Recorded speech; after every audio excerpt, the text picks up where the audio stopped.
প্রণীত রাজস্ব অধ্যাদেশ অবিলম্বে বাতিল করা। ২ নম্বর দাবি, জাতীয় রাজস্ব বোর্ড সংস্কার সংক্রান্ত পরামর্শ কমিটির প্রতিবেদন অচিরেই জনসম্মুখে প্রকাশ করতে হবে।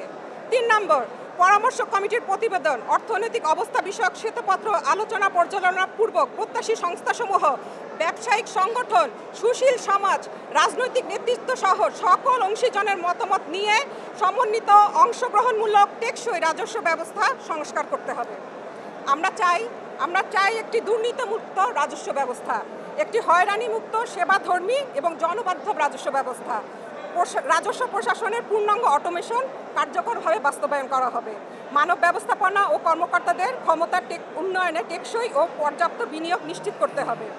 গবেষণা ও পরিসংখ্যান উইং সহ জাতীয় রাজস্ব বোর্ডের বিশেষায়িত উইংসমূহের কাঠামোগত ও প্রযুক্তিগত সক্ষমতা জোরদার করা হবে। গতকালের ধারাবাহিকতায় আজকেও কলমবিরতি কর্মসূচি পালন করা হয়েছে এবং তা স্বতঃস্ফূর্তভাবে অংশগ্রহণ করা হয়েছে।